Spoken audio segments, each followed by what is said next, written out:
उठ जा नालायक, सुबह के 8 बजने को है। तुझे एग्जाम नहीं देना क्या?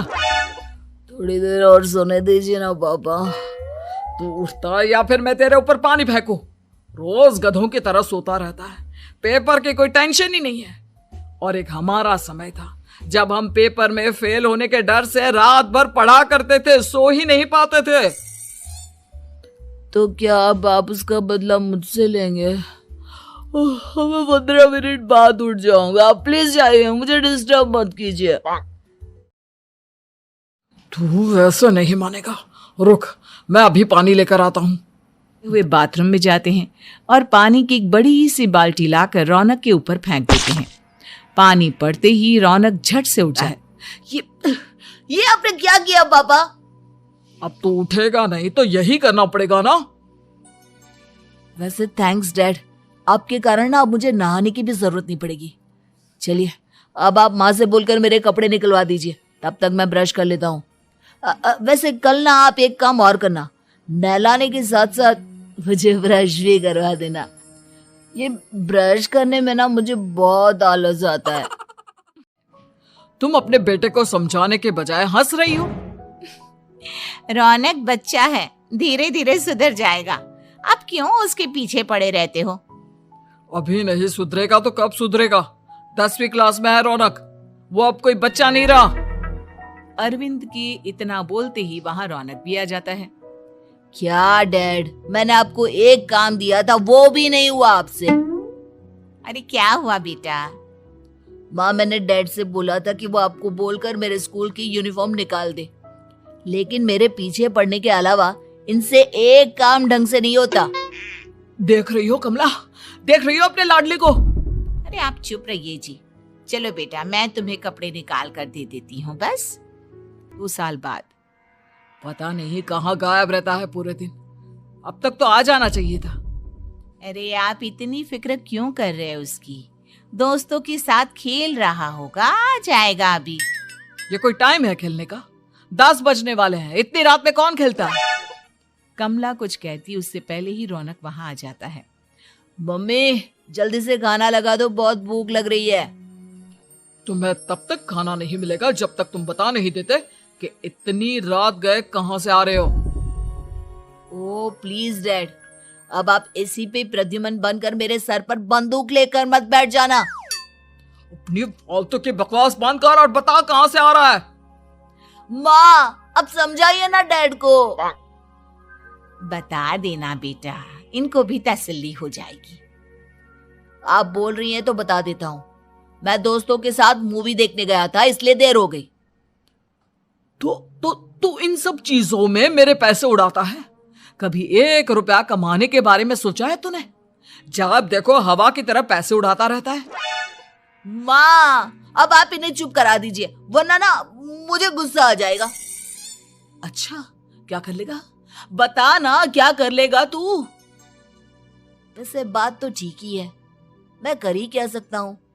पैसे तो फिर भी मैं आपसे ही मांगूंगा ना। चलिए अब ये सब बात छोड़िए और मम्मी मेरे लिए खाना लगा दीजिए। अभी लगा देती हूँ बेटा।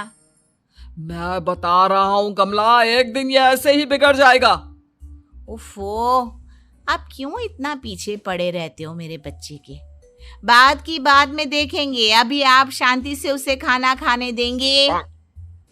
अगले दिन। डैडी मुझे 10,000 रुपए चाहिए। हाँ? अब इतने पैसे क्यों चाहिए तुझे? डैड आप बिना सवाल किए कभी पैसे नहीं दे सकते क्या? जब तक तू बताएगा नहीं तुझे पैसे भी नहीं मिलेंगे। अरे अब आप अपने बेटे को पैसे भी नहीं दे सकते? नालायक, तेरी उम्र के लोग नौकरी करते हैं और एक तू है जो नौकरी करने का नाम ही नहीं लेता कभी। आप लोगों के होते हुए भला मैं नौकरी क्यों करूं? अरे हम कब तक पैसे देंगे तुझे? तुझे भी तो अपने पैरों पर खड़ा होना होगा ना। कौन सा उधार के पैरों पर खड़ा हूं? अपने ही तो पैरों पर खड़ा हूं मैं। इसी तरह रौनक दिन प्रतिदिन लापरवाह होता जाता है। उसकी लापरवाही को देखते हुए अरविंद और कमला अपने बेटे की शादी कराने का फैसला लेते हैं और 1 महीने के अंदर अंदर ही रौनक की शादी मेघा नाम की लड़की से करा देते हैं। शादी के कुछ दिन बाद, रौनक, मुझे एक अच्छी सी साड़ी चाहिए, आप ला दोगे ना? हाँ, क्यों नहीं। कितने तक की आती है साड़ी? यही करीब 5,000 तक की। तुम चिंता मत करो, मैं आज ही डैडी से पैसे मांगकर तुम्हारे लिए साड़ी ले आऊंगा। आप कब तक ऐसे ही अपने पापा से पैसे मांगते रहेंगे? कोई अच्छी सी नौकरी क्यों नहीं कर लेते आप? अरे डैड के होते हुए मुझे नौकरी करने की जरूरत ही क्या है? पर आप ऐसे कब तक उनसे पैसे मांगते रहेंगे? कुछ आपको अपने दम पर भी तो करना होगा ना। अब तुम भी बाकी लोगों की तरह मुझे ज्ञान देना शुरू मत कर देना। साड़ी चाहिए ना तुम्हें, मिल जाएगी बस। इतना कहकर रौनक अपने पिता से पैसे मांगने चला जाता है। डैडी, मुझे 5,000 रुपया चाहिए। अब 5,000 क्यों चाहिए तुझे? वो मेघा को साड़ी चाहिए थी। अरविंद आगे बिना कुछ कहे चुपचाप उसे पैसे निकाल कर दे देता है। कुछ दिन बाद, तुम्हें नहीं लगता कमला, रौनक हम पर पहले से भी ज्यादा डिपेंड हो गया है? मुझे तो अब उसके भविष्य की चिंता होने लगी है। कल को हमें कुछ हो गया तो वो क्या करेगा? काश तुमने पहले ये सोच लिया होता तो आज हमारा बेटा इतना लापरवाह नहीं होता। तब मुझे कहाँ पता था कि मेरा लाड़ प्यार उसे इतना बिगाड़ देगा कि वो इस हद तक लापरवाह बन जाएगा। कोई बात नहीं, अभी भी देर नहीं हुई। मुझे पता है उसे कैसे सुधारा जा सकता है। कैसे? अरविंद कुछ कहता उससे पहले रौनक वहां आ जाता है और पैसों के लिए हाथ फैलाने लगता है।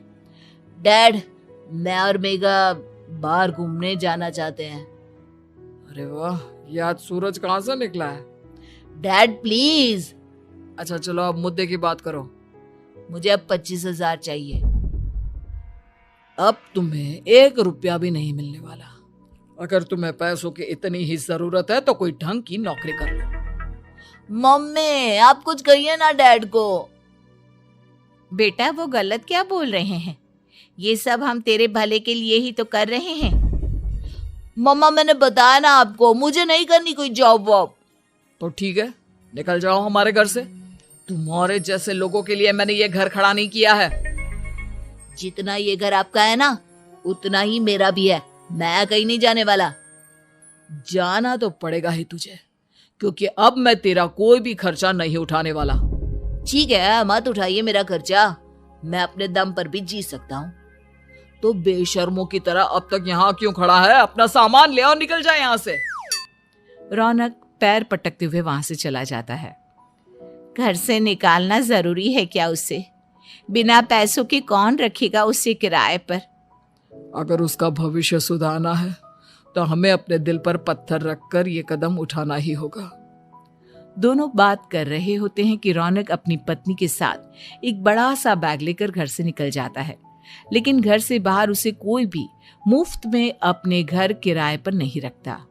अंत में थक हार कर वो फिर से अपने घर चला जाता है। क्या हुआ? थोड़ी देर पहले तो दहाड़ते हुए घर से निकला था, अब क्या हुआ? नहीं रखा ना किसी ने तुझे किराए पर? डैड प्लीज, मैं कुछ दिनों में कोई अच्छी सी नौकरी शुरू कर दूंगा। आप तब तक तो हमें रख लीजिए प्लीज। सुबह से रात हो चुकी है लेकिन कोई हमें रखने को राजी नहीं है। अब आप ही बताइए, इतनी रात को मैं मेघा को लेकर कहाँ जाऊंगा? ठीक है ठीक है, बहू की वजह से मैं तुझे घर पर रख रहा हूँ, लेकिन तू इस घर में एक बेटे की नहीं बल्कि एक किराएदार की हैसियत से रहेगा। 3 महीने है तेरे पास। इन 3 महीनों के अंदर अंदर मुझे तेरी पहली तनख्वाह हाथ में चाहिए, समझ गया? पक्का डैड, इन 3 महीनों के अंदर अंदर तो कोई बढ़िया सी नौकरी ढूंढ ही लूंगा मैं।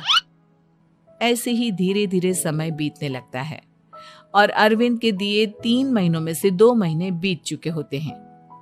पापा जी ने हमें 3 महीने दिए थे, जिसमें से 2 महीने तो बीत चुके हैं। अब ये आखिरी महीना बचा है। अरे तुम चिंता मत करो, आज मेरा ना 2 जगह इंटरव्यू है, दोनों में से कहीं ना कहीं तो जॉब लग ही जाएगी। अच्छा, all the best. Raunak interview के लिए निकल जाता है, जिसके बाद शाम में रौनक घर आता है। कैसा गया इंटरव्यू?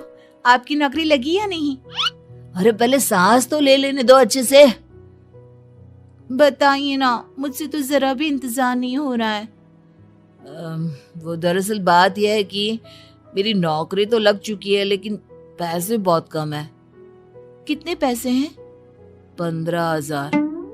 इतने में अरविंद और कमला मिठाई का डिब्बा लेकर आ जाते हैं। बधाई हो बेटा। हम जानते थे तेरी जॉब जरूर लगेगी। लेकिन मेरी सैलरी बहुत कम है मम्मा। कम है तो क्या हुआ, धीरे धीरे बढ़ जाएगी। हाँ बेटा, हम तो बस चाहते थे कि तू अपने पैरों पर खड़ा हो जाए। मतलब अब आप मुझे घर से नहीं निकालेंगे? नहीं, ये सब हमने तुझे जिम्मेदार इंसान बनाने के लिए किया था। Thank you mummy papa.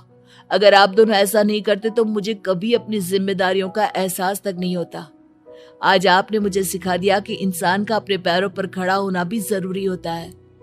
इतना कहकर रौनक झट से अपने माता पिता के गले लग जाता है और अपनी कमाई की पहली तनख्वाह वो अपने माता पिता के हाथ में सौंपता है। इस तरह रौनक एक गैर जिम्मेदार व्यक्ति से एक जिम्मेदार व्यक्ति बन जाता है।